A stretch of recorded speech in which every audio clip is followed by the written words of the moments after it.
Kamishiro's story begins in the monotony of everyday life, the same commute, the same job, and the same dull routine that slowly drains his spirit. He'd always been told that sticking to a predictable schedule would lead to happiness, but a quiet part of him still craved something more. One night, as he absent-mindedly watches TV, a strange image flickers across the screen. Before he can even react, he's suddenly pulled into it, teleported to an unfamiliar place. There, he meets a mysterious man who calmly claims to be the one managing the entire solar system. Shocked, Kamishiro asks if that makes him some kind of alien, but the man simply smiles and says he's something closer to a god. With a wave of his hand, the god reveals a dying planet called Mattias, a world that fails to thrive no matter how many times it's been given a chance. Civilizations rise and fall, over and over again, and the god admits the failure has gone on for too long. Now, he plans to try something new. He'll give the planet a single drop of water, because even one drop, he says, can create waves strong enough to change an entire world. To Kamishiro's surprise, that drop of water is him. The idea stuns him, the thought of being responsible for a planet's future feels overwhelming, but the god quickly adds that Kamishiro isn't technically alive anymore. If he refuses, his soul will simply vanish. Then, to sweeten the deal, the god offers him power as much as he wants. He starts by giving Kamishiro magic and unlimited mana, but he wants to know what Kamishiro desires most. Instantly, Kamishiro's fear turns into excitement, and he half-jokingly asks for cute companions to join him on his new adventure. To his surprise, the god chuckles and promises he'll meet them in time. More powers follow: enhanced search abilities, the skill to make money by selling materials, a magic bag to store them all, and even the knowledge to understand every language. For defense, the god blesses him with multiple resistances. Just then, Kamishiro's body starts to fade, his departure is about to begin. The god hesitates for a moment, wondering aloud if he may have given Kamishiro too much power, but it's too late now. He looks uneasy, mentioning that Kamishiro's future partner might make things complicated. Before Kamishiro can ask what that means, his vision blurs and everything goes dark. Moments later, he wakes up in a completely new world and in a completely new body. Confused and alone, he begins to wander until he stumbles upon a village. Hungry and broke, he quickly realizes he can't buy anything without money.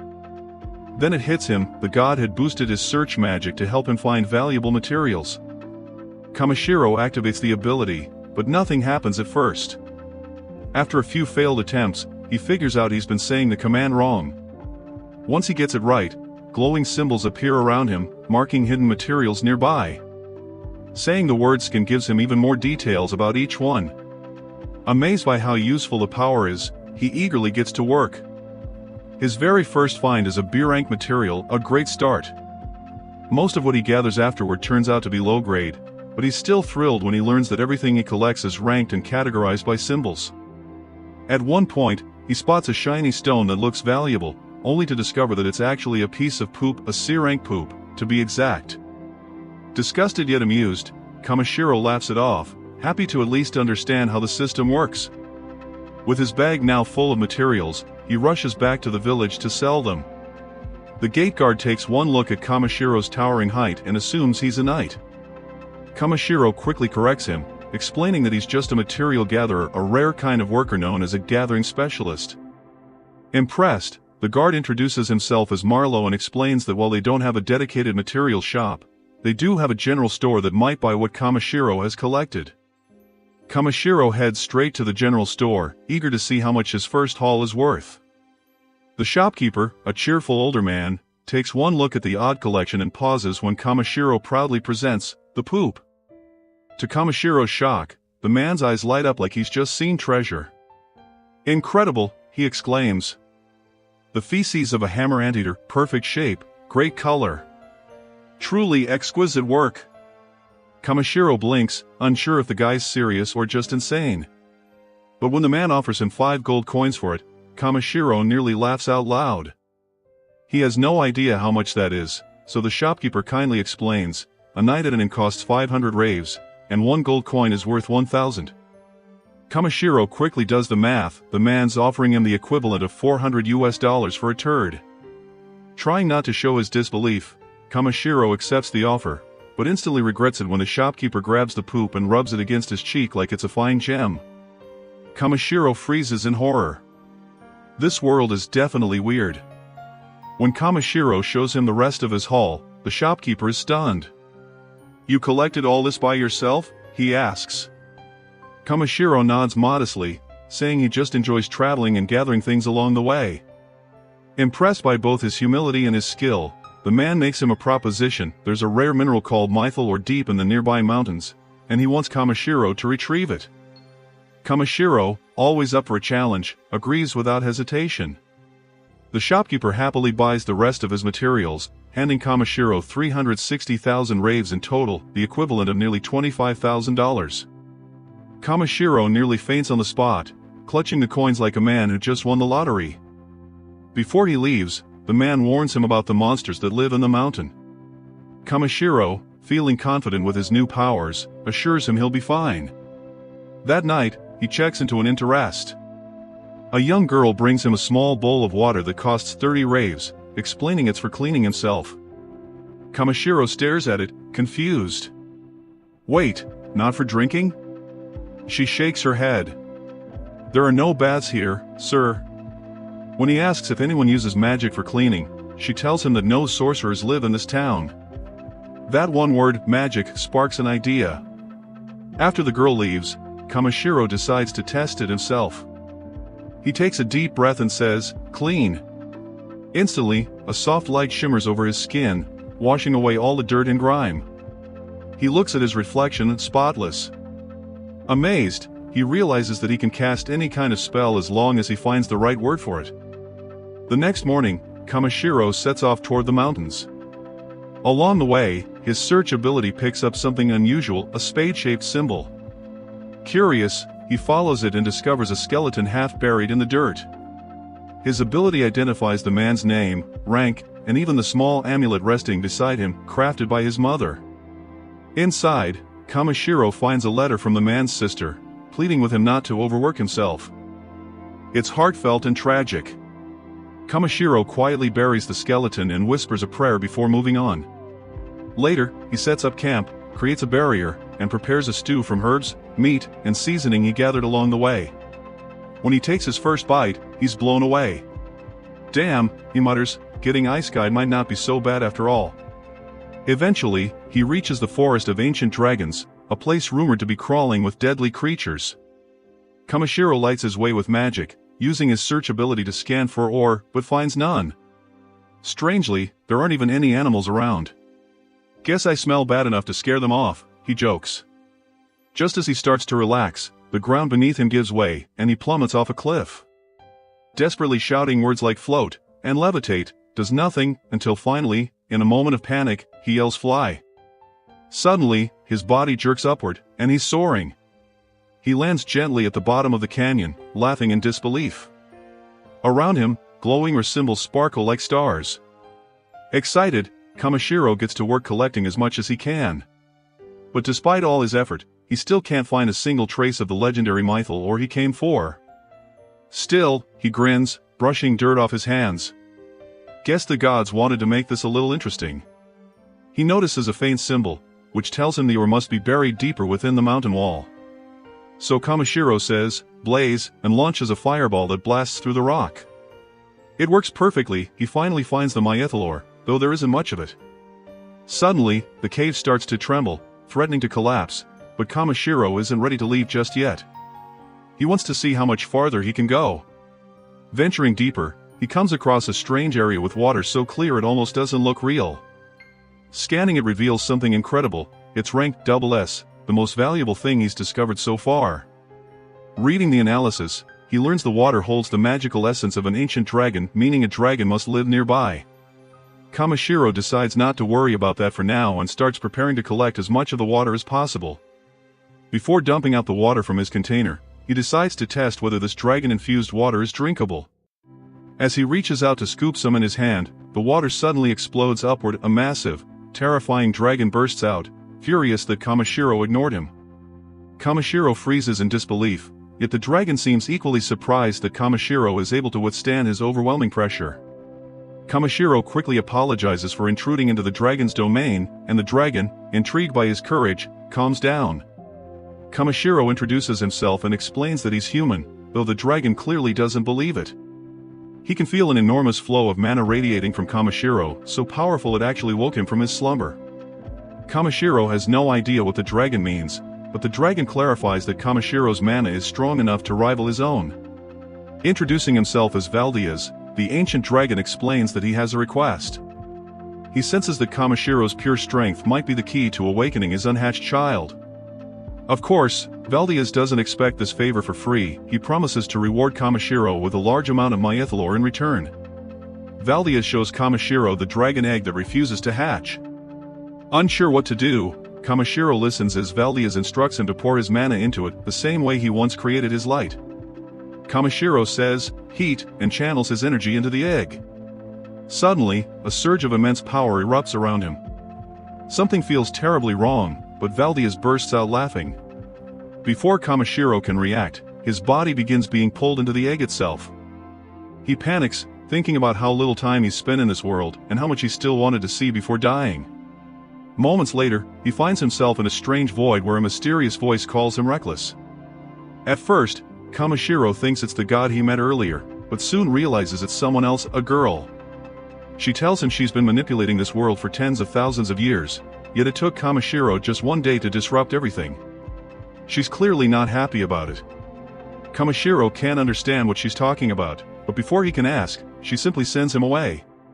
Kamishiro reappears in the real world, dazed but relieved to see that the dragon egg has finally hatched. Valdias, overjoyed, asks Kamishiro to name the baby dragon. Kamishiro hesitates, unsure if it's his place, but Valdias assures him it's fine, the dragon already has a true name. Kamishiro just needs to give it a common one. Kamishiro thinks for a moment, then names the baby dragon B. Valdias tells B to explore the vast world freely and join Kamishiro on his journey. Kamishiro protests, saying the baby dragon was just born and shouldn't be leaving home so soon, especially with a stranger like him. But Valdias isn't worried. He tells Kamishiro he's even stronger than himself, so he trusts him completely. Before they part, Valdias fires a beam of light at Kamishiro's bag, filling it with mythalore as his promised reward. He then bids Kamishiro farewell. Kamishiro turns to B and formally asks if he'd like to travel with him on his adventures. B happily agrees, and Kamishiro can't help but smile. But first, he gives the little dragon a much-needed bath, scrubbing away the smell of the cave. Once they're both ready, Kamishiro and B head to the surface, where B gets to see the outside world for the very first time. Trying to navigate through the forest at night could be dangerous, and Kamishiro was really starting to get hungry. He told B that they should set up camp for the night instead of continuing on. Inside Kamishiro's item box, there was a large supply of the rare SS rank magic element water. It was mana water infused with the overflowing essence of an ancient dragon, an essential substance for raising a dragon hatchling like B. As it turned out, Kamishiro didn't just have a little of it. Valdias had actually linked his item box directly to an underground lake. That meant they had an endless supply. Kamishiro encouraged B to drink as much as he wanted so he could grow up strong and healthy. B, being kind-hearted, offered some to Kamishiro too. When Kamishiro took a sip of the SS rank water, he was amazed by how pure and refreshing it tasted. Before it got too dark, Kamishiro created a magical barrier using some magic stones. According to the encyclopedia he had bought from Jerome's shop, magic stones were considered extremely valuable. However, thanks to the divine abilities granted to him, Kamishiro could actually create them quite easily. Surprising even himself, Kamishiro used one of those stones to start a fire and began cooking. He perfectly seasoned a piece of meat and started preparing a stew. It was only his second attempt at making meat soup, but it turned out so delicious that he felt like he could eat it forever. B drooled at the sight of the tasty stew, so Kamishiro served him a bowl, warning that it might be hot. The eager little dragon ignored the warning and ended up burning his tongue. Kamishiro cooled it down properly and helped B eat like a patient caretaker. Once the food was ready to eat safely, B dug in happily. With their stomachs full, B relaxed contentedly while Kamishiro felt relieved to see that the dragon could eat more than just water. It meant they could share meals together from now on. Kamishiro got excited thinking about all the new recipes he could try for both of them. He also couldn't help but wonder if he felt lonely after leaving his father, but B simply hugged him tightly. Kamishiro understood the gesture. B was telling him that as long as they were together, everything would be fine. Kamishiro found B's tiny size adorable but was stunned to learn that such a small creature was already rank B. And B's list of abilities and skills looked impressive. Even so, Kamishiro didn't care much about ranks or power. To him, B was still a kid, one who needed good care and proper guidance. Kamishiro grew serious and told B that even if he was stronger, that didn't mean he could act recklessly. Voldias would definitely be upset if anything happened to him. But B didn't respond, he had already dozed off. The next morning, Kamishiro climbed back up the cliff he had fallen from earlier and returned to the same forest. In daylight, it looked far less eerie than it had the night before. Wondering what might have changed overnight, he brushed off the thought, deciding the forest was probably just mysterious by nature. He took the opportunity to gather materials, reminding himself to focus on collecting rank C items. Using his search ability, Kamishiro revealed several item symbols and found a number of interesting objects scattered around. Suddenly, B rushed to his side, looking terrified. Kamishiro reactivated his search skill, this time focusing on detecting aggressive monsters. The results showed at least 7 monsters nearby, a big difference compared to before when the forest had seemed empty. He realized his body odor, which had likely been repelling monsters earlier, must have faded. Regardless, they were now in danger. Still, Kamishiro wasn't discouraged. Defeating these monsters would give him battle experience and maybe even provide useful materials. But the situation escalated fast when a giant rock falcon appeared behind them. It was a rank C beast, yet Kamishiro wasn't intimidated. Compared to the terrifying Voldias, the rock falcon looked kind of cute. His ability revealed that the creature's meat was rich and sweet with fat. Kamishiro's fear turned into excitement. He could already picture it as the perfect ingredient for his next recipe. Kamishiro quickly protected himself and B with a magical shield, then summoned a barrage of ice needles to attack. He never liked taking lives, but when it came to hunting, he did it only out of necessity, survival. The icy projectile shot forward, piercing the beast cleanly. Kamishiro grinned in satisfaction, celebrating the fact that he'd just earned himself some fresh, tasty meat. But B's nervous chirp cut his moment short. More beasts were headed their way. Rather than panic, Kamishiro smirked. To him, they were just more walking bundles of food. He cast a speed spell and another command to reduce his body weight. In an instant, his body became light, and he shot into the air. Once airborne, Kamishiro hardened his arms and legs, then came crashing down onto one of the monsters like a meteor. The impact sent a shockwave through the ground. His punches hit way harder than he expected, and his kicks, now amplified by his tall, strong build, were devastating. One by one, he ripped through the pack, taking down the wolves with solid blows until the area was clear. When the battle was over, Kamishiro took a breath and gathered up all the meat he'd worked for. But just as he finished packing, his senses picked up even more monsters approaching. He realized he couldn't keep brawling like this forever and needed a new plan. B overheard him and immediately flapped his wings, trying to lift them both out of danger. It was rough going at first, but B refused to give up. Moved by the little dragon's determination, Kamishiro used reduction again to make himself lighter and help. The result was a bit too effective. The next thing Kamishiro knew, they were shooting straight up into the sky. Calmly, almost too calmly, he told B they were going way too high. B panicked and let go, and Kamishiro screamed all the way down until B swooped back in and caught him just before he hit the ground. Shaking from the adrenaline, Kamishiro checked his map and realized they had covered a massive distance.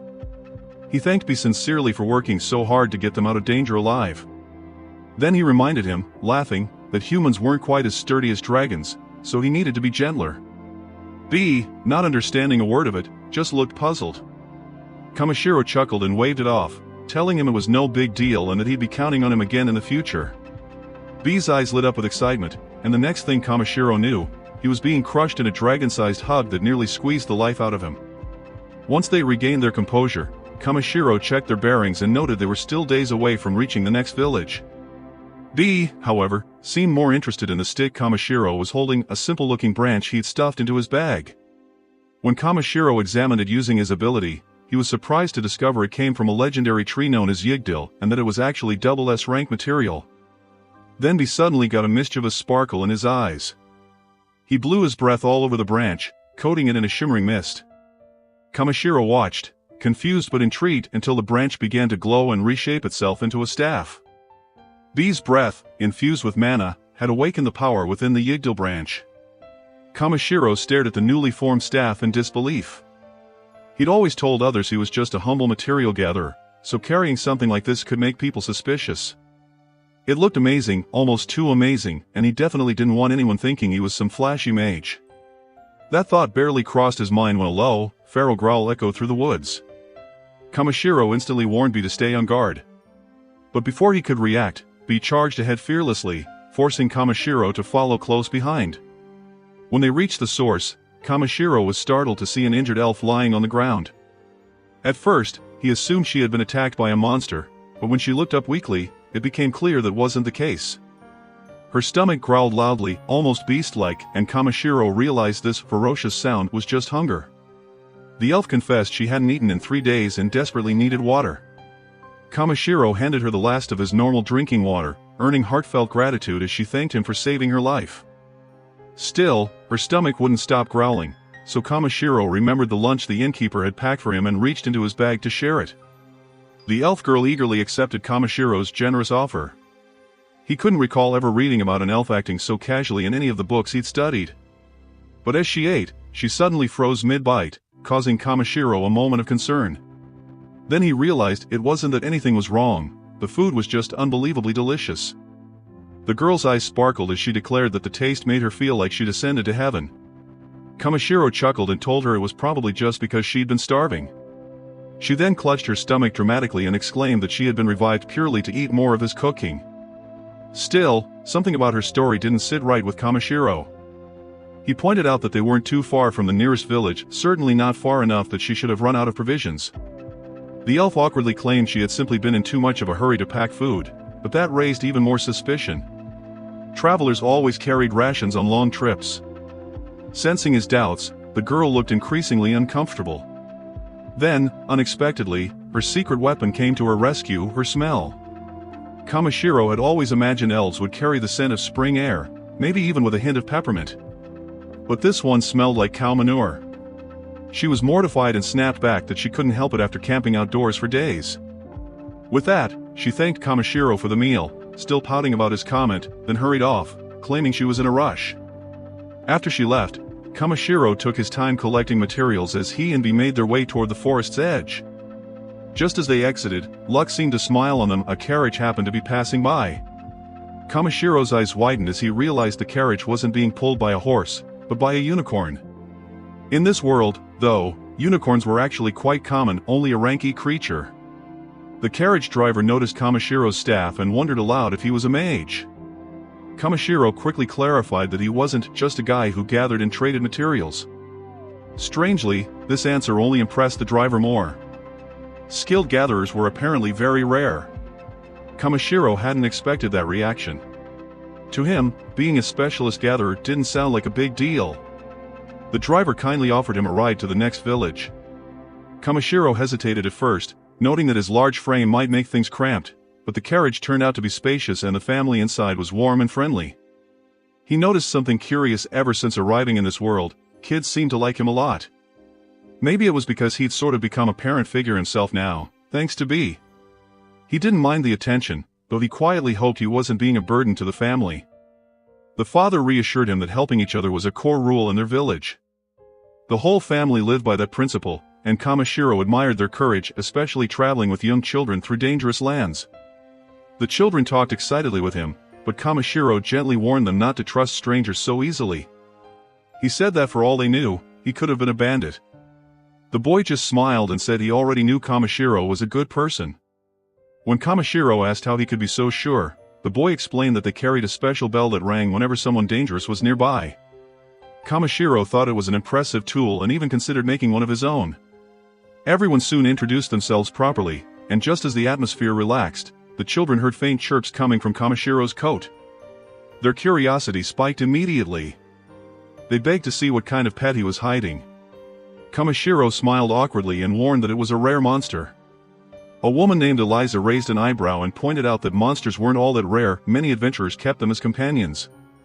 Relieved to hear that, Kamishiro nodded and told B to come out, but not to bite anyone. The little dragon emerged with an innocent smile, instantly winning the kids over. The parents, however, froze in shock when they realized what they were looking at: a dragon. Kamishiro chuckled nervously.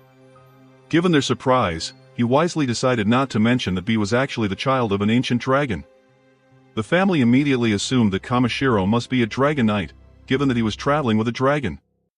But he quickly clarified, saying he had simply stumbled across a dragon egg by chance. That answer only made them more astonished. Hatching a dragon from its egg was practically impossible for a human. No one had ever heard of such a thing. As B continued to playfully nudge him, Kamishiro realized just how incredibly rare dragons really were in this world. Eliza explained that even dragon knights were seldom seen, let alone an actual dragon companion. Kamishiro, remembering all the RPGs he used to play, couldn't help but chuckle to himself. If he ever met a real dragon knight, he'd probably end up staring uncontrollably. That evening, the group set up camp.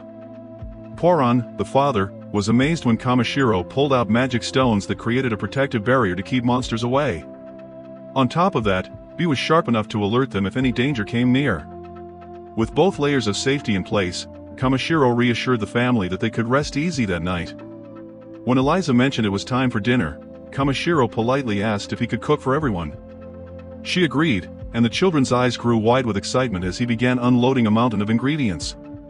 They whispered to each other, wondering if he was secretly a mage, but Kamishiro laughed and explained that his bag was actually an item box capable of storing an enormous amount of stuff.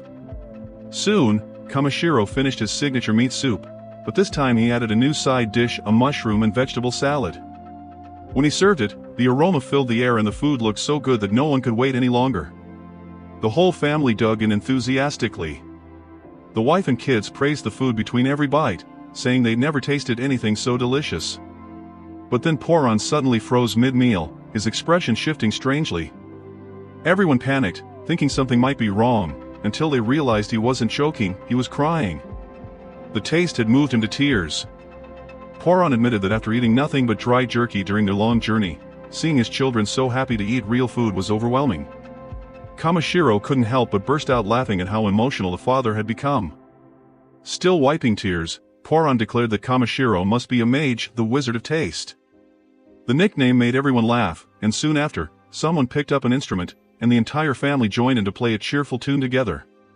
Laughter and music filled the campfire atmosphere, and for the first time since arriving in this world, Kamishiro felt truly at peace. He realized that spending time with others like this, sharing food, laughter, and simple moments, felt so much warmer than eating alone in silence. That night, before going to sleep, he wished B good night and looked up at the glittering stars, smiling with genuine happiness. The next morning, Kamishiro found joy in the little things, washing a pair of scissors and humming quietly to himself. Eliza walked by, surprised to see him up so early. Kamishiro smiled and said he was just doing a bit of maintenance. He thought back on everything that had happened so far and realized that maybe all these coincidences weren't coincidences at all. Perhaps being a material gatherer truly suited him. After breakfast, Kamishiro asked if he could take the reins and steer the wagon. Poron agreed, though the unicorn pulling it was moving pretty slowly. Kamishiro gently urged it to go faster, and to everyone's surprise, the unicorn instantly obeyed, galloping along with enthusiasm. Poron laughed, stunned that the creature had taken such a liking to Kamishiro so quickly. B fluttered up and joined them at the front of the wagon, and before long, the group reached their destination, Tormi village. As he watched the carriage roll away, a villager approached and mentioned that Poron worked tirelessly to provide for his family, but times were tough. With hunting ban in the area, they were barely scraping by, surviving on whatever food and supplies they could gather. Kamishiro took a deep breath and looked around at the quiet village ahead. For now, it was time for the next chapter of his journey to begin. Hearing about Poron's struggles made Kamishiro finally understand why the man had been so emotional over his cooking. He had taken it for granted at first, but now it really sank in. The abilities that allowed him to gather rare materials were a true blessing. After reflecting on this, Kamishiro headed back to Jerome's shop to report on the job he had done for him. He laid out everything he had collected during his journey, and then, with a hint of mischief, added one special item he hadn't mentioned before. Jerome had originally sent him to collect mithril ore, but Kamishiro had secretly slipped in a piece of mithril magic ore just to see how the expert would react. Jerome picked up the unfamiliar rock and studied it closely. The room fell silent except for the sound of his low groaning as he examined it from every angle. The tension started making Kamishiro nervous. Finally, Jerome broke the silence. "Kamishiro," he said in a near whisper, "do you have any idea what you brought me?" Jerome's voice was filled with disbelief as he explained that this wasn't just any mineral, it was mithril magic ore, a legendary material said to be a solid mass of pure mana. Even a few small fragments of it could replace all the magic stones used throughout the entire kingdom. Wars could be fought over a piece that size. Kamishiro stood speechless, stunned to realize the magnitude of what he had found. Jerome smiled, pleased that the gravity of the discovery was finally hitting him. But Kamishiro quickly played it down, insisting that he had simply come across it by chance. He didn't want anyone to know just how powerful his gathering ability really was. Jerome, however, wasn't easily fooled. He concluded that Kamishiro must have incredible luck and skill, a natural talent for being in the right place at the right time. Still, he reminded him that talent alone wasn't enough. "If you want to truly master this craft," Jerome said, "you need knowledge about the world, about materials, and about where to find them." That's when he made a suggestion. Kamishiro should head to the city of Belgaum, a vast city much larger than their small village. There, he would find countless sources of information, and more importantly, the Adventurers Guild, a place filled with explorers, researchers, and merchants who specialized in rare items. Jerome explained that after learning about the world, Kamishiro would know exactly what to look for, and the shops in Belgaum would pay prices 10 times higher than he ever could. Though he wished he could keep Kamishiro's skill to himself, he knew it wouldn't be right. He wanted Kamishiro to grow, to make a name for himself, and to reach his full potential. Kamishiro wasn't really chasing fame, but the idea of expanding his knowledge and finding even rarer materials excited him. That night, he stayed up late reading and taking notes.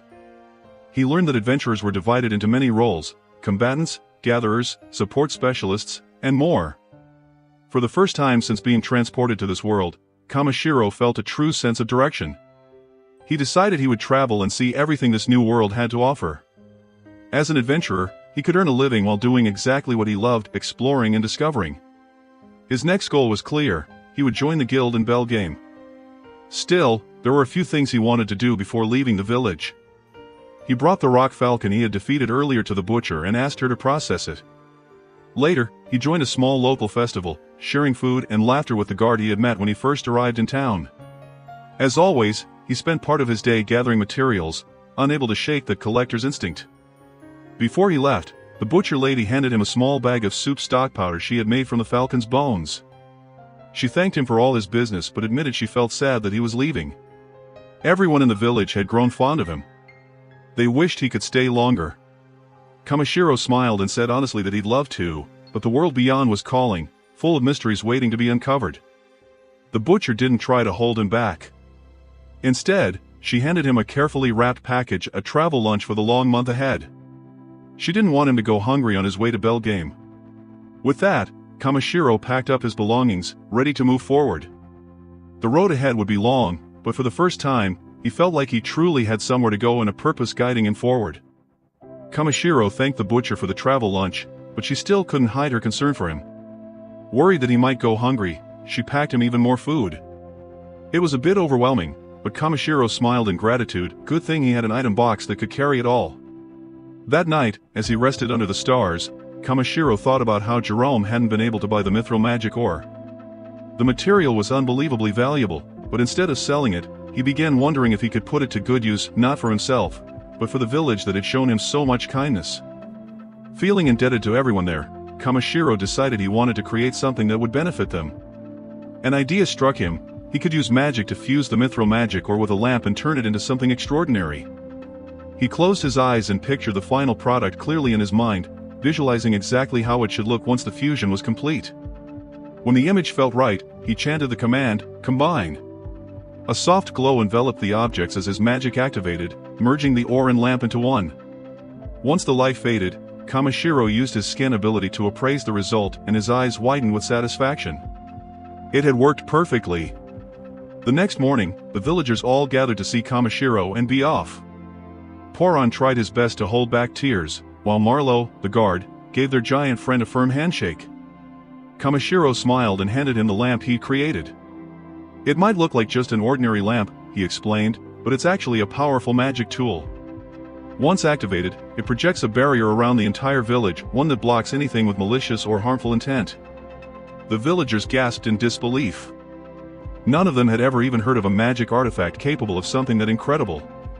Marlowe asked, hesitant, if Kamishiro really intended to give away such a precious item for free. Kamishiro nodded. This is my way of saying thank you, and to make sure everyone here stays safe until I come back someday. The villagers were deeply moved, thanking him one after another. Kamishiro smiled warmly and told them that Tormi village would always be his home. Back in his shop, Jerome had a strange suspicion about the so-called magic lamp. He couldn't quite believe Kamishiro would simply hand out an item of that kind. So he decided to examine it himself. His eyes nearly popped out of his head. The lamp's core wasn't powered by an ordinary stone, it was made using the priceless mithril magic ore. There's no way, he actually used it, Jerome muttered. Before anyone could stop him, Kamishiro and B were already long gone, sprinting into the distance, vanishing beyond the horizon. The villagers waved as he disappeared, wishing their kind-hearted hero luck on his journey ahead. Days later, Kamishiro and B enjoyed the peaceful rhythm of their travels until a huge shadow appeared up ahead. A quick scan revealed it was a rank M land crab, an enormous and dangerous creature. The analysis offered detailed information, but one detail stood out most to Kamishiro: the crab was edible. Well then, he said with a grin, guess tonight's dinner is decided. Just as the monster advanced, Kamishiro hardened his body with a defensive spell, but B dashed ahead first. The little dragon unleashed a supersonic roar that blasted through the air, rattling the creature's shell and dealing massive damage. The crab collapsed in seconds. Kamishiro was stunned. He hadn't even known B could do something like that. But before he could celebrate, several more crabs appeared, surrounding them completely. Well, more ingredients for the pot, Kamishiro muttered until horror struck. These crabs didn't move sideways like normal ones. They charged straight toward him. Wait, they can move forward, he shouted, panicking. Luckily, B swooped in and lifted him into the air. The charging crabs smashed into each other below, stunning themselves. When the first one staggered back to its feet, Kamishiro grinned. Round 2, huh? Perfect. I was just getting warmed up. Channeling mana into his staff, he invoked his finishing move, Doria. It wasn't anything fancy, just Kamishiro swinging his staff like a baseball bat, but the impact sent the giant crab flying out of sight. One by one, the monsters fell until the field grew quiet again. That evening, Kamishiro cast his hardening spell on his hands and carefully dissected the crabs. He tossed the pieces into a massive pot, added water, and brought it to a boil over a steady flame. Once bubbling, he sprinkled in plenty of salt and watched a savory steam rise. When the meal was ready, he and B cracked open the shells and feasted. The flavor was incredible, rich, sweet, and buttery. Kamishiro couldn't stop smiling. Traveling the world, fighting monsters, and discovering new foods, this was exactly the kind of life he wanted. A few days later, he finally reached the outskirts of Belgaum. Towering fortress walls loomed above him, vast and beautifully crafted. The city was massive, and according to the map, its Adventurers Guild was the largest one on the continent. Kamishiro took a deep breath, his heart racing with excitement. A new chapter of his journey was about to begin. Before entering the city of Belgaum, Kamishiro had to go through an inspection, so he joined the long line of travelers waiting by the gate. Wanting to blend in and avoid attention, he discreetly cast a spell to disguise his item bag, making it look like a regular travel pack. When it was finally his turn, he quietly told B to stay calm and hide inside his coat. As usual, the guards were intrigued when he told them he was a material gatherer, a job that was considered extremely rare. They assumed he had come to the city to sell his goods, but Kamishiro explained that he was actually here because he wanted to learn more about the Adventurers Guild. The guards smiled and told him he was in the right place. Belgaum was famous as the city of commerce and adventure, after all. Before letting him pass, one of the guards explained that they needed to cast a spell called Avery's on him, a detection magic used to check if newcomers were suspicious. Kamishiro stood still as the spell washed over him in a soft wave of light. Everything went smoothly, the spell showed nothing unusual, and even the contents of his bag passed inspection without issue. Kamishiro let out a quiet sigh of relief. But his curiosity got the better of him. What exactly did other people see when they looked at his stats? He decided to test it using his scan ability. The first attempt only showed the guard's status screen, but his second try worked. To his surprise, His own status looked almost completely blank. It said he had not yet been assigned a rank and could use magic, but none of the extraordinary abilities granted to him by the god were visible. He realized that his hidden skills must not appear on status displays at all. The guards finished their inspection and gave him clearance to enter. But then one of them frowned at the detector in his hand. "That's odd," he murmured. "It's showing something called the Blessing of the Dragon?" Kamishiro hesitated for a moment, then decided he might as well be honest. He opened his coat, and poked his head out with a cheerful chirp. The guard's jaws dropped, then one of them blurted out, "He's adorable," before quickly correcting himself and noting the presence of a dragon companion. According to city law, all tame monsters or familiars needed official tags to confirm ownership. Kamishiro rummaged through his bag and found a small charm, the one the village children had given him before he left. Smiling, he tied it gently to Bee's tail, using it as a makeshift identification tag. The guard nodded, "Everything checked out." "I'll just make a note for the mayor's records that a dragon has entered the city," he said. "Shouldn't cause any trouble." With that, Kamishiro was welcomed into Belgame. Stepping through the gates, he was struck by the incredible diversity of people around him: merchants, adventurers, scholars, and craftsmen from all walks of life. The city was bustling with life and color, and Kamishiro couldn't help but feel as though he had stepped into an entirely new world all over again. Without wasting time, he made his way straight to the Adventurers Guild. Inside, a friendly receptionist named Ariana greeted him at the counter and handed him a registration form. Kamishiro realized this would be his first time writing anything in this world. He had been able to read and understand the language perfectly from the start, thanks to the god's blessings. But writing, that was something he hadn't tried yet. Curious, he began filling out the form in his old language. To his surprise, the letters shimmered and transformed on the page, shifting automatically into the local script. Kamishiro blinked in disbelief, laughing softly to himself. He had no idea which of his skills caused that, but it was definitely convenient. When Ariana reviewed his form, she smiled politely and asked if he had any prior combat experience. Kamishiro nodded and listed the monsters he had defeated so far. But Ariana needed proof. Thinking for a moment, Kamishiro warned her, "I do have proof. But it's kind of big." She shrugged. "That's fine." A second later, she screamed as Kamishiro pulled an enormous crab out of his item bag, its massive shell crashing onto the table and smashing it to pieces. Ariana jumped back in shock, staring wide-eyed. "That's a Montblanc crab." Kamishiro nodded calmly. "Yep. Pretty valuable too." After a moment of stunned silence, Ariana regained her composure and said that it would indeed count as acceptable proof of his hunting experience. A heavily built, bear-like adventurer nearby eyed Kamishiro suspiciously. Seeing him casually pull out something that large, he muttered that Kamishiro must have an item bag. To verify, the man activated his own detection ability on him, but when the results returned normal, he smiled and told Ariana, "He's telling the truth."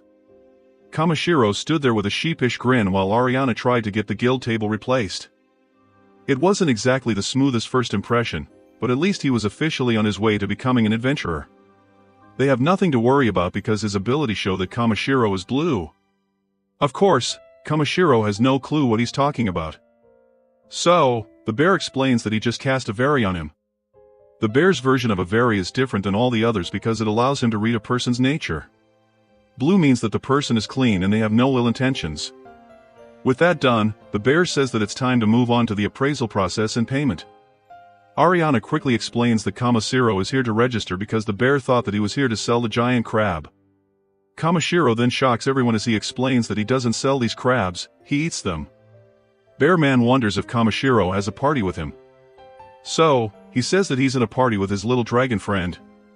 Of course, everyone is amazed by this because a material gatherer is rare enough, but one that travels with a dragon is unheard of. Rumors have actually started to spread about a gatherer that travels with a dragon, so everyone is excited to see such a promising rookie adventurer. Despite Kamishiro's best efforts, he seems to have drawn quite a bit of attention to himself, so he realizes that it just can't be helped. Ariana gets him away from all the people and finishes up his registration. She explains that according to guild rules, everyone starts from the lowest rank F, and she gives our hero his adventurer's bracelet. He points out that they are matching now, and the two prepare to finally start their new journey. A while later, Kamishiro gives all the items he found on the skeleton near Tormei village to the guy's family. The adventurer's name was Belend, and according to the guards, he took a quest in order to buy medicine for his father. Kamishiro assures them that Belio was not in agony when he passed, but they can't help but cry. His mother is disappointed because Bello is always so reckless and causing so much trouble, but Kamishiro explains that he was trying to do something good for them. They thank Kamishiro for bringing his belongings, but it's clear that the father's health is declining. Kairo was only planning to give the belongings back to them, but he comes up with a better idea. He asks them for permission to help and says that this thing he's planning to do will only take a minute. Later, Kamishiro goes to sell a bunch of materials at the guild. The appraiser has never seen mushrooms as big as the ones Kamishiro has brought, and he explains that the client Kamishiro is doing a job for is very pleased. So much so that he has requested to work specifically with Kamishiro in the future. Ariana arrives and reveals that this last client isn't the only one. There are tons of requests asking specifically for Kamishiro, and Ariana has brought him just a few of them. There are far too many for Kamishiro to handle right now, but he does accept a few of them. As Kamishiro takes a bath, he thinks about how it's already been 2 weeks since he arrived in Belgaum. When he first came to this public bath, it was disgustingly dirty, so he used his clean ability on it to make the water crystal clear. Thanks to that, he can now wash away his fatigue at the end of every single day.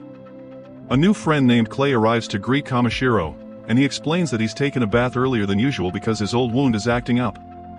Clay has heard that Kamishiro was able to use healing magic, and there are rumors going around that he healed a really sick person in the slums. That person's actually Belly's father that Kamishiro healed earlier. Kamishiro would rather not get attention for this. So, he just says that he was just imitating what he has seen before. The rumors also say that Kamishiro helped him for free, and he confirms that he did.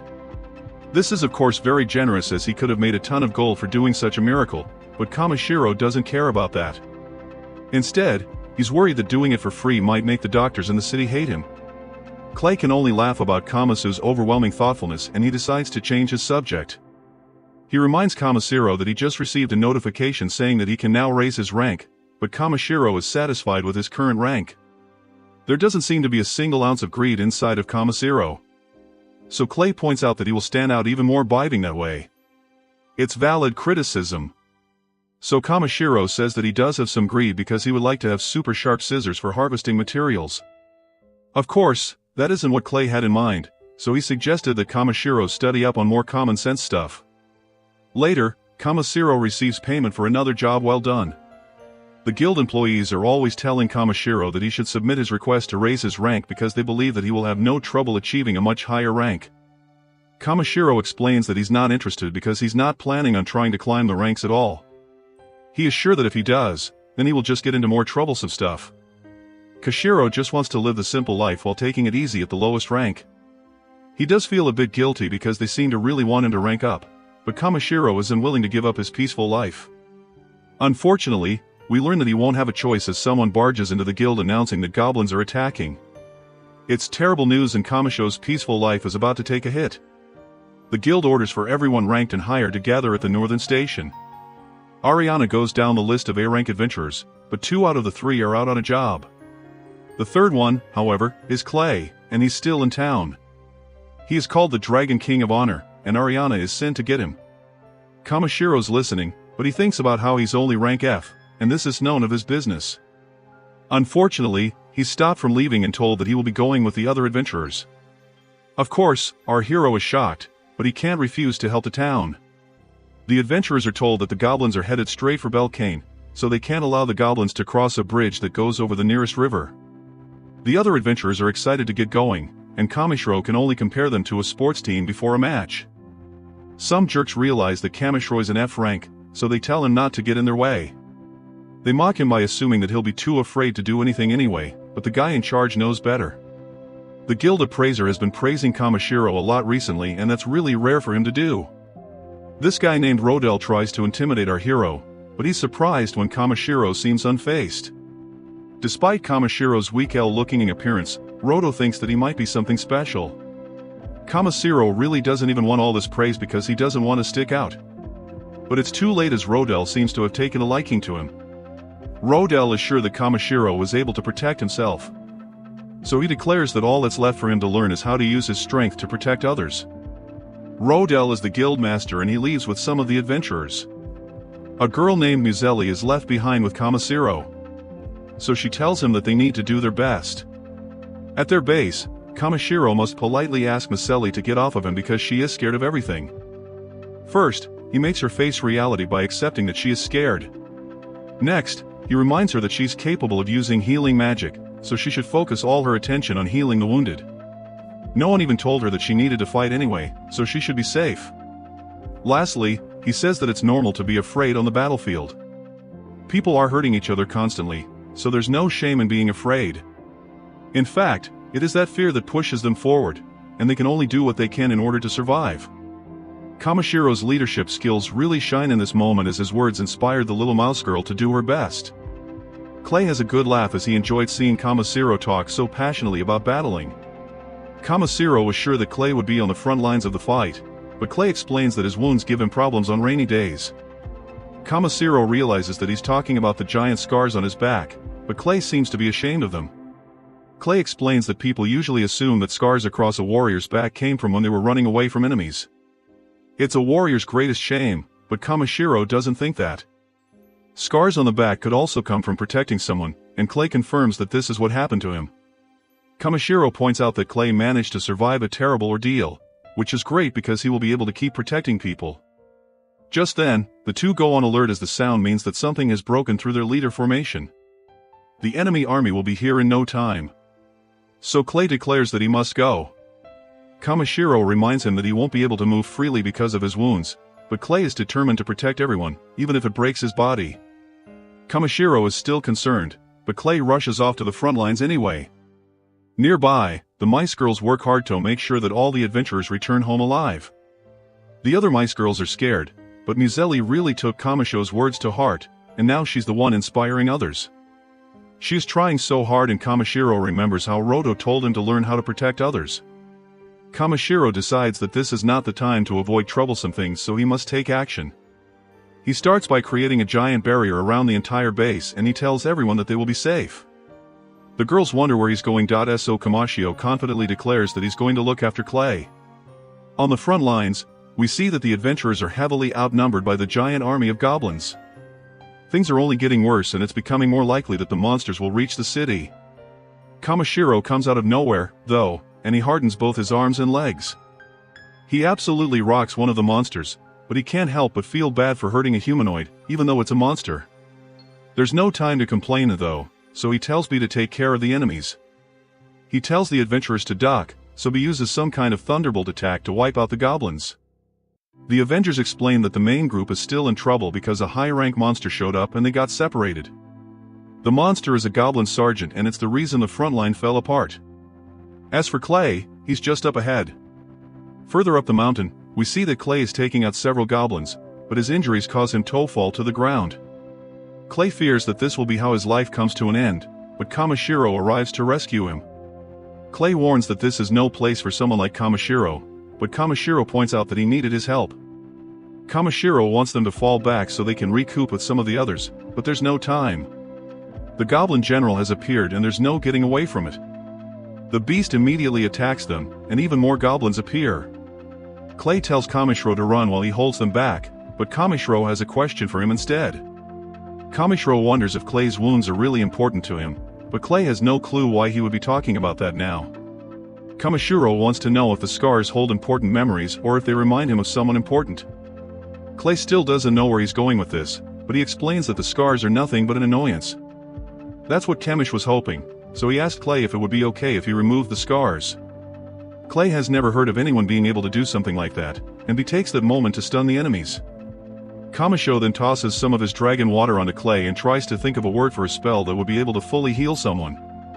He says the non-word Rarest, and this does the trick as Clay wounds begin to heal. It's painful for some reason, however, and something strange happens. Clay ends up transforming, and he could only wonder what Kamishiro did. Kamishiro innocently says that he was just trying to heal him, but something else also happened. Clay is a giant now, and he says that he can feel his power overflowing. He isn't just healed because he feels like he's back in the prime of his youth. Clay then goes on an absolute rampage and he leaves no enemy standing. Roto arrives a while later and he sees how Kamishiro unlocked Clay's true power. That isn't all, as he was also told about the heavy magic spells that Kamishiro was using to fight before. These aren't the acts of an ordinary person. So he demands to know who Kamishiro really is. Kamishiro, like always, just says that he's an F-rank adventurer that's good at gathering materials. And Rodel can tell that he won't be getting any more information out of him. He accepts Kamishiro's answer and tells him that he will be rewarded for his work. Kamishiro thanks him and Rodel explains that they will likely count on him again soon. That night, we see that Clay has returned to normal, but he wants answers. Kamishiro tries to act like nothing happened, but Clay can feel something fiery inside himself. He wants to know exactly what Kamishiro did. So Kimuro explains that he just splashed them with magic element water and casts rid of Furious. Kamishiro comes clean about the water coming from an underground cave with an ancient dragon in it. And Clay is shocked to learn that this means that B is the descendant of an ancient dragon. Kamishiro explains that he thought that the water would accelerate Clay's recovery and he had to act fast in the emergency situation. Clay determines that Kamishiro is capable of using high healing spells, but Kamishiro corrects him by saying that he's just imitating them. He just imagines what a healthy body looks like, and it greatly improves the effectiveness of his healing. Clay is in disbelief, so he asked for Kamishiro to tell him who he really is. Kamishiro doesn't know what to do because he does kind of want to tell his friend the truth. The god that sent him here never said that he couldn't tell anyone, but Kamishiro knows that it could bring problems. Clay can tell that Kamishiro is having a hard time revealing the truth. So, he decides that if it's that difficult for him, then he won't force Kamishiro. Clay just thanks him before leaving, but Kamishiro decides to tell him. He trusts Clay more than anyone. So, Kamishiro reveals that he's from a different world. Things get very serious for a moment, but then Clay shows his disbelief. Kamishiro explains that his life ended in another world and he was revived in this one. Of course, Clay is shocked. So, Kamishiro tells him the entire story. It's pretty hard to believe, but it's undeniable that Kamishiro was able to transform Clay into a dragonite. Kamishiro has no clue what that is.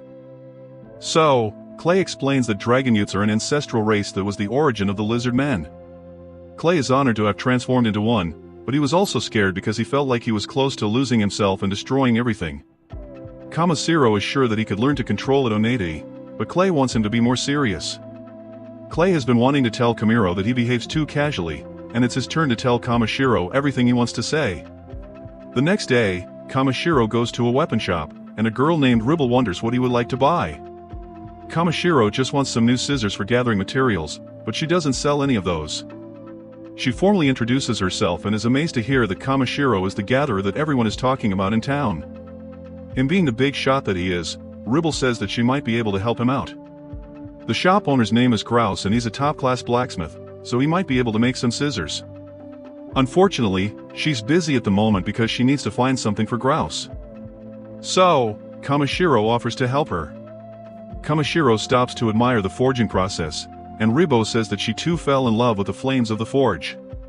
It's her dream to one day steal Gress's forging techniques so she can forge a sword fit for a hero. Ribble takes Kashiro to meet Grouse's, and he's impressed by Kimiro's reputation, especially because he's a newcomer. Of course, our humble hero says that he just got lucky, and Ribble explains that she thinks Kamishiro can help them. They need some Ilrar to make a sword that they want to enter into the craftsman exhibition.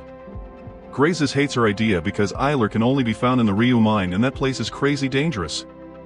There is no way that some random gatherer would be able to survive there. But Ribble thinks that he's their best chance. The two get into a heated argument and Kamishiro can't believe how Ribble treats the legendary blacksmith.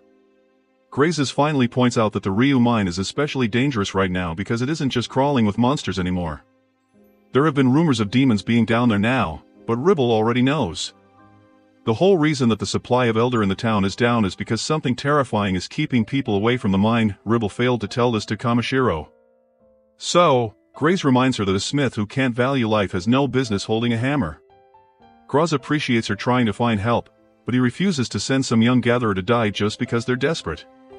Ribble realizes how wrong she was, but Kamishiro has something to say.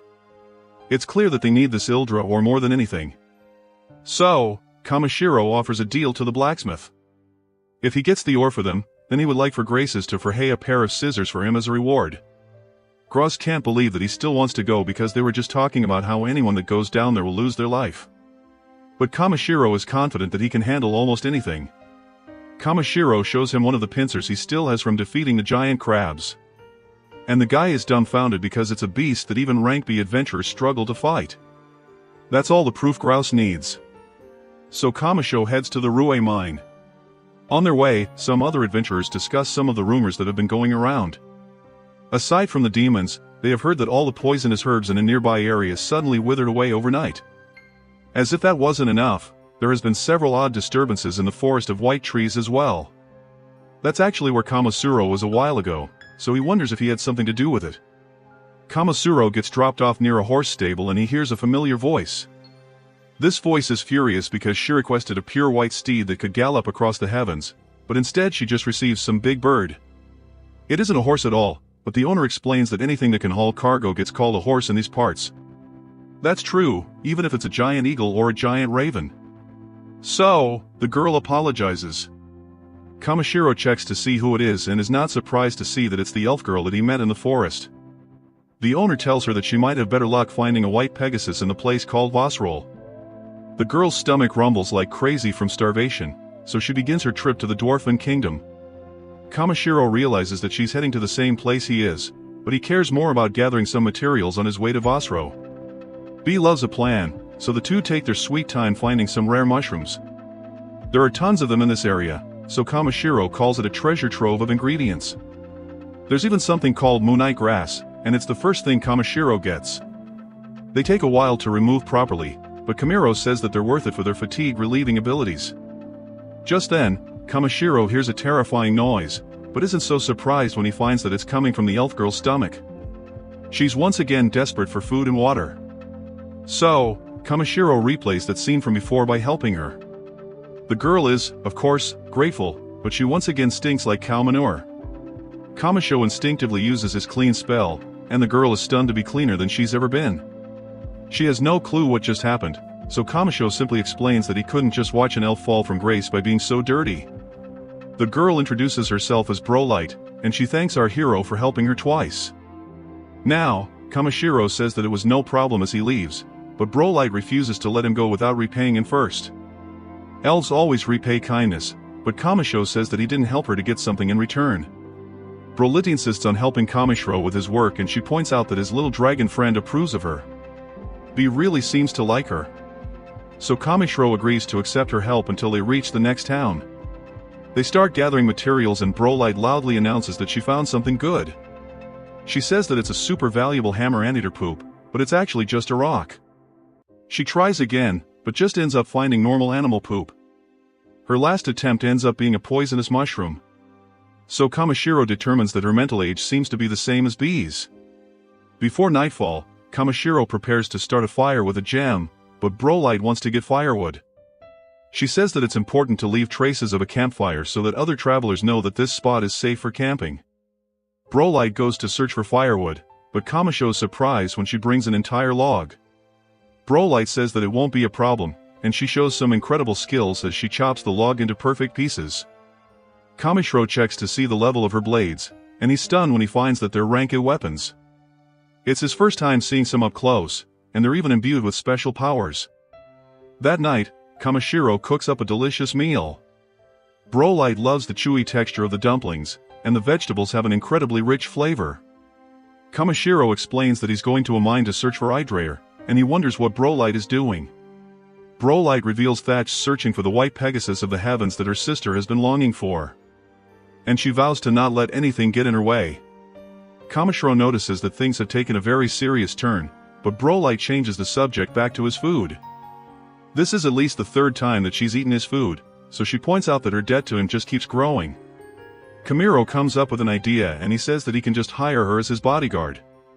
Brolight is intrigued by his offer to protect him from evildoers and he points out that she could teach him other things too, like the stuff she said about the campfires.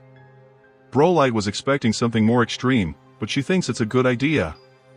She believes that fate has brought them together, so she agrees to be his bodyguard. That night, Kamishiro begins to regret his decision because her snoring on top of B's already loud snoring makes sleeping impossible for him. The next morning, the exhausted Kamishiro and his party reach the river that's just before the Dwarven Kingdom. Their first stop is a restaurant where they try some Dwarven specialties. They both say that they have a friend that loves this dish. And both their friends just so happen to be lizard men. Kamishiro thinks it's an incredible coincidence, but it's clearly more than that when she says that this lizard man is known as the honorary Dragon King. They're both obviously talking about Clay, and he just so happens to be in this restaurant as well. Clay can't believe that two of his friends were friends with each other, but more importantly, he's upset about Kamishiro leaving the town without telling him. Kamishiro points out that he told the guild he was heading out, but Clay is furious because that was too vague. Kamishiro reveals that he's in the Dwarven Kingdom to search for hydro ore, but Clay points out that people with Kamishiro's rank can't even accept mining contracts in such dangerous places. Kamishiro says that it just couldn't be helped. So Clay explains just how dangerous the Ryu mine is. Clay just hopes that Kamishiro is getting a seriously big reward for his efforts, and Kamishiro assures him that he is. He reveals that Grousus is going to make him the ultimate pair of scissors, but Clay can't believe that's all he's getting. Kamishiro points out that making friends with a top-class blacksmith will be great because there are all sorts of things that Grousus can make for him. Clay can't help but wonder just how naive Kamishiro is, but Kamishiro says that scissors are more important than a sword for a gatherer like him. Kamishiro sees that Brol has finished stuffing her face, so it's time to go.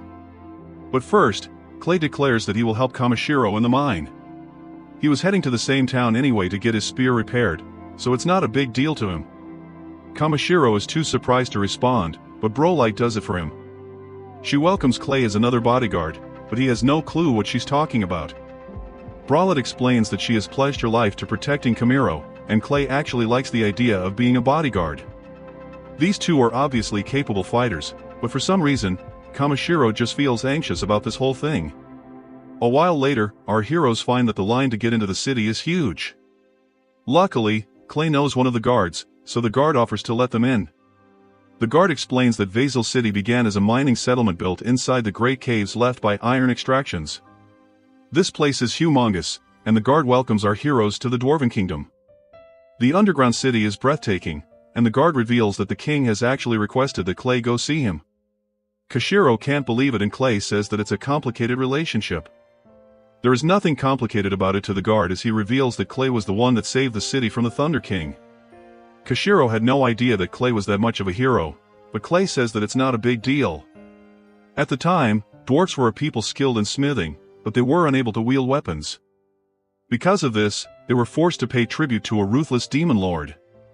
However, the moment the demon saw Clay passing through by chance, it took just one look at him and ran away. That's still pretty impressive, and the guard explains that they built a statue for Clay to commemorate that day. Clay is embarrassed to see a statue of himself, but Camriel tells him not to worry because it doesn't look that much like him. When they go to see the king, Clay immediately complains about them mocking a statue for him. It's clear that they have a good friendship, so Kamishiro formally introduces himself. The king tells him not to be so formal, and he says that he would like to know why he has come to the Dwarven Kingdom. Grastus actually gave Kamishiro a letter of introduction to give to the king, and it requests permission to enter the Ryu mine. The king explains that a few months ago that mine became a den of demons after the great tremor shook the land. The king is shocked though when Kamishiro says that he's already aware of the danger and he still wants to go. Clay assures the king that he will protect Kamishiro and explains that Brolite is a pretty formidable warrior herself. With Clay vouching for them, the king decides to trust a merry band of adventurers. They're all shocked, however, when he tasks him with uncovering the truth behind the demon disturbances inside of the Ryu mine. Clay isn't surprised, though, and proudly accepts the mission. Kamishiro reminds him that he's just looking for some ore, but it's too late as Clay has already accepted the quest. Later, the head receptionist of the city's Adventurers Guild introduces himself. His name is Zombo, and he will be guiding them through the tunnels. It's super dark in the mine, so Brolite is amazed when Kamishiro is able to create a light with magic. Kamishiro then takes one look at the map of the mine and uses a read spell on it. This allows Kamishiro to memorize it, but his party members are stunned to see that he just used 2 spells at once. Kamishiro doesn't want to make a big deal out of it though, so he just pushes forward. As soon as they enter, Kamishiro's ability instantly detects that the mineral reaction in this area is very weak. Zombo is impressed that Kamishiro was able to tell it just by looking at the walls, but they're distracted when he warns them about something approaching. Kamishiro uses search and he's surprised when he detects 2 monsters. It turns out to be 2 giant spiders, and Clay immediately takes one out. Kamishiro stuns the other one and he has Brolite finish it off with her daggers. After a short celebration, they continue their journey and Kamishiro senses that the magic concentration is getting stronger the deeper they go. Kamishiro veers away from the others, but Zombo points out that he's headed towards a dead end. Kamishiro's ability has detected something, however, and it seems to be deep in the walls. Kamishiro asks Zombo for permission to try his own way of mining, so the dwarf allows it. Kamishiro tells everyone to step back and they could only wonder what he's planning to do. Kamishiro explains that he's setting a barrier and hardening the surface, but that's only the preparation. He then launches some projectiles while activating his explosion spell, and this causes the wall to completely blow up. All that's left is a ton of Ildrite vein, but Kamiro's disappointed that it is an Ilra ore. Zombo says that Ilra ore is nothing compared to this stuff because a light vein is exceptionally rare. Kamishiro jives at a little Scannerino and he finds that this stuff is a rank material. Clay can even feel the magic radiating from it and he says that it's practically a magic stone. UST then, B warns that something is nearby. The others go to see what it is, but Zombo is horrified by what he finds. It's his worst nightmare as the demon has appeared. The entire party is terrified, but Kamishiro's behavior has completely changed. He has gotten very serious and he tells everyone to let him handle this enemy alone. The others think that he's crazy, but Kamishiro just asks for them to let him have this one. He approaches the mysterious creature and Kamishiro declares that this prey belongs to him and B is just as serious and the monster finally reveals itself. Kamishiro can't believe that this type of opponent is even down here and his mouth begins to drool. It's a crab monster, so Kamishiro and B's eyes light up with thoughts of devouring it. Clay and Brolite can only watch in shock as B and Kamishiro drool over their dinner. Kamishiro has to calm the little dragon down a bit, but he can hardly control himself. He says that the monster is fresh enough to eat raw, but Clay reminds him that now is not the time to celebrate. Commercial is reminded of the danger they're in when he's forced to dodge the monster's attack, and Clay reveals that this thing is a tango crab. It's a ferocious rank M monster and it will take their entire team to take it down. Kamishiro keeps his allies from joining the fight, however, as he thinks about how this crab is the perfect main course. He tells B to cover him, but instructs him not to use fire or lightning. Kamishiro laughs like a maniac and uses the spell's quick reduction and harden. His friends are then shocked when he charges right at the crab. B uses his sound attack to freeze the beast in place and Kamishiro lands a powerful strike right to its face. Our hero is caught off guard as the monster is much tougher than it looks and it pushes him away. B uses a freeze spell to keep it from moving again and Kamishiro scans it to find its weak point. Once it's found, Kamishiro summons some ice spears and declares that it's time to end the fight. His ice shards completely cover the beast in ice, and everyone is amazed to see that Kamishiro and B were able to defeat it themselves. Clay can't help but wonder why Kamishiro didn't want their help, and he's clearly upset. Our hero apologizes for getting carried away, and he explains that he just didn't want Toru and the edible parts of the crab. Clay and Brolite's weapons are likely covered in blood, so Kamishiro feared that their blades would have made the crab taste terrible. Clay angrily reminds Kamishiro that he is his bodyguard, but Kamishiro points out that he has experience fighting crabs. Clay can't deny that Kamishiro's magic powers are off the charts, but Clay pleads for him to trust his teammates in moments of danger. He promises that neither he or Brolite would ever ignore Kamishiro's judgment, so he should rely on them more often. Kamishiro and B apologize, but Clay says that it's okay. It's time to haul the beast away, so our heroes happily get back to work. A while later, Kamishiro says that they have pretty much mined out everything in this area, but he's still picking up strong readings up ahead. If they dig even deeper, then there's a good chance that they will hit an even larger amount of what they're looking for. Kamishiro just keeps impressing Zombo because first he took down the demon and then he found an entire mineral deposit just for them. Tears pour out of his face as he gets emotional and he thanks Kamishiro for helping the dwarf so much. Just then, Kamishiro comes to a realization. There have been several distortions across the land like earthquakes and monsters being awakened by magical essence. This all started to happen after he helped the ancient dragon and Kamishiro realizes that his actions had a bigger impact than he thought. This makes sense as he remembers that the god told Kamishiro that he would be a single drop of water that's ripples would change the entire world. Kamishiro wasn't really doing it on purpose, but he now thinks that he may be changing the world bit by bit. If that's the case, Kamishiro just hopes that it's a positive change for everyone that he has met along the way. Back at the kingdom, Kamishiro explains that their mission is complete and the demon is gone. The king can hardly believe it, so Zemu confirms that he saw it with his own eyes. It's even hard for him to believe, but he made sure not to blink a single time so he could see it all. Zambu insists for Kamishiro to show the king the demon, so our hero brings it out. The massive demon shakes the ground, and the king watches in awe. It has a dreadful presence, and the king compliments our hero for defeating the terrifying creature. The king wants to give him a huge reward. So, Kamishiro requests that his reward be the demon itself. Besides the demon, Bralette is delighted after they also receive 3 million rave each. Kamishiro isn't thinking about the money, however, as he's just imagining the sashimi that they will be feasting on. The others can only wonder what he's thinking about, and Kamishiro says that the crab's hard shell could make a great material for harvesting scissors. Today was a great day, so he says that they have so much to look forward to. The next day, things only get better as Bralette is given a true Pegasus of legend.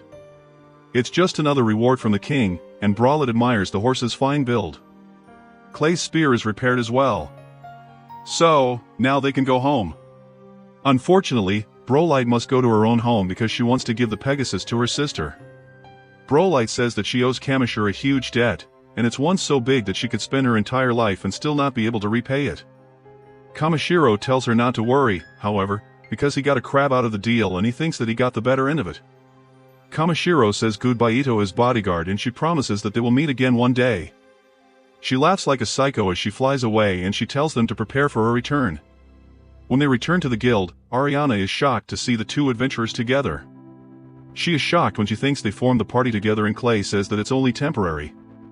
The bunny's still excited about this though, so she runs to tell the other guild employees. Kamishiro points out that they never agreed to being on a team, but Clay says that it could work out. Kamishiro has some eccentric tendencies, and Clay feels like having someone to keep an eye on them could be useful to Kamishiro. Kamishiro thinks about how Clay can be a bit preachy sometimes, but traveling together with him might not be so bad. After some discussion, the two decided on a name for their team. They put a lot of thought into it and decided on the Azure Black Brigade. Back at the weapon shop, Kamishiro gives Grakus what he asked for. Gracias and Ribble begin to tremble, so Kamishiro explains that he figured that high purity ID would be perfect for forging a sword. They are too frozen to even say a single word. So, Kamishiro fears that a light could be actually harder to work with when it's too pure. He becomes worried because they have been traveling for an hour now. But it turns out that they're just the happiest they have ever been.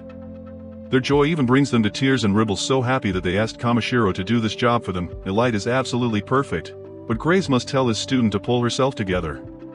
Ribble's quick to point out that Grouse is crying even more than she is. So they sob in each other's arms.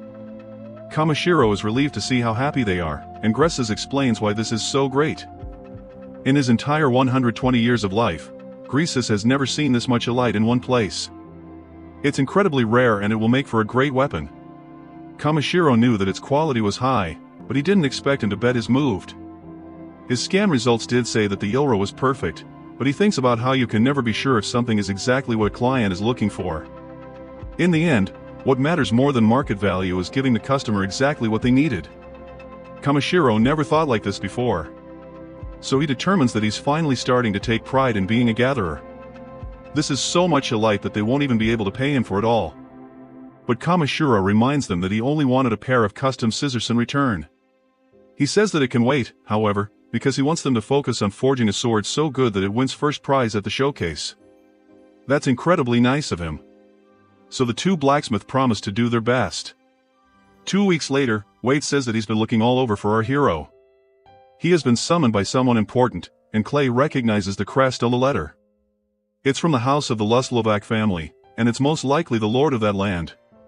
He's a territorial lord, so Kamishiro thinks about how it sounds like trouble waiting to happen. Kamishiro tries to say that he feels a stomach ache coming on, but Clay doesn't want to hear any pathetic excuses. Wee tells our hero not to worry because Lord Belmonte is not the unpleasant type of noble. Kamishiro reads the letter and Clay notices that his name is listed next to Kamishiro's. Wade explains that the Lord heard that the two of them formed a team, so he decided to summon their brigade. The letter mentions something about bestowing honors to them, but Kamishiro predicts that there's something else going on. Clay wonders if he heard about Kamishiro's dragon, and Kamishiro is terrified by the thought of the Lord trying to take me away from him. Luckily, the Lord isn't that kind of guy, and Wade points out that he doesn't have that kind of authority anyway.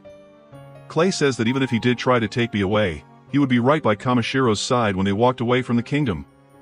Kamishiro thinks that being summoned is a great thing because they can go to the coast and get some more sashimi.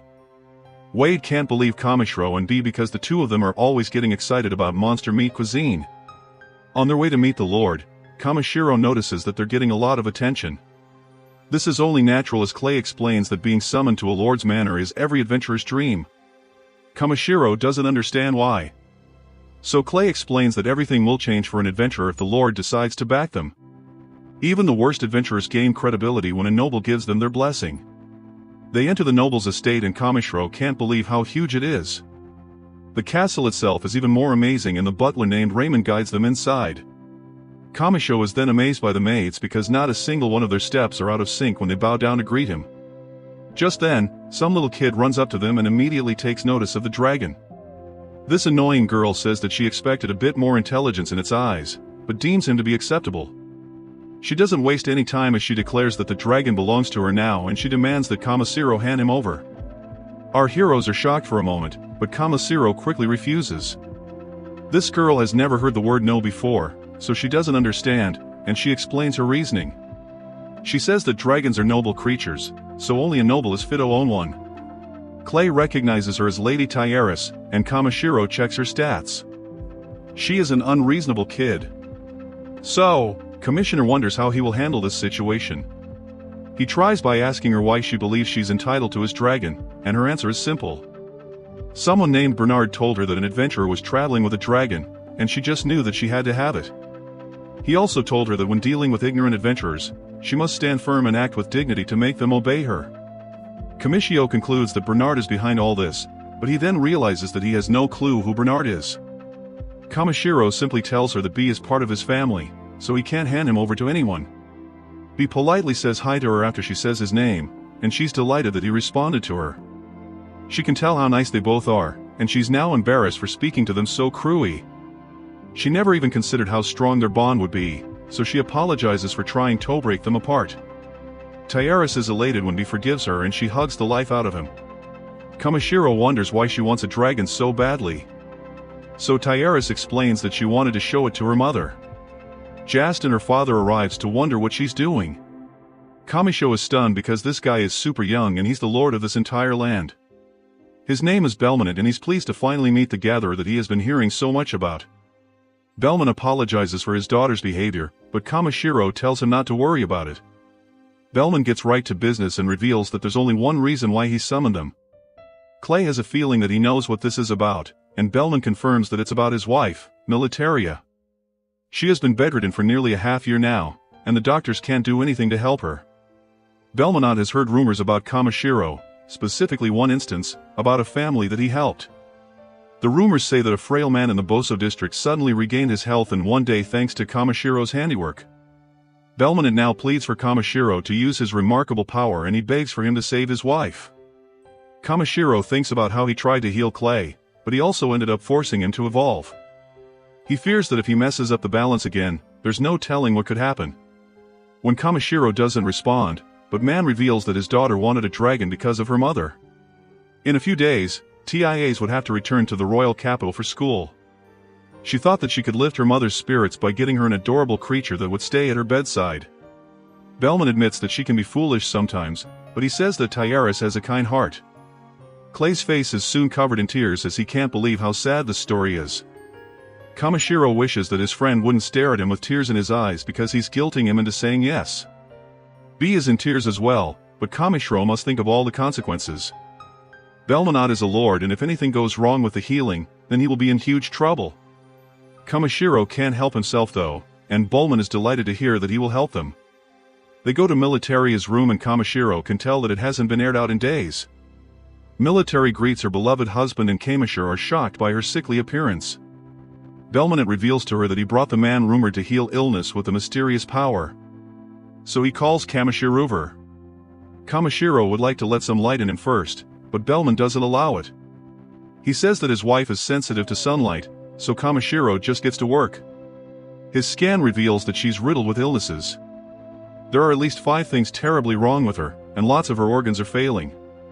Kamishiro can more or less tell what's wrong with her, so Belmont desperately wants to know if Kamishiro can cure her. Kamishiro is confident that he can treat her symptoms like sensitivity to light, joint pain, and the dizziness. The other stuff like that won't be a problem, but Kamishiro thinks about how there are worse things wrong with her. Some of the things like Ivor poisoning he has never even heard of, but he believes that carrying the things he can should help a little. Clay can tell that Kamishiro is worried, so Kamishiro explains that it all comes down to trust.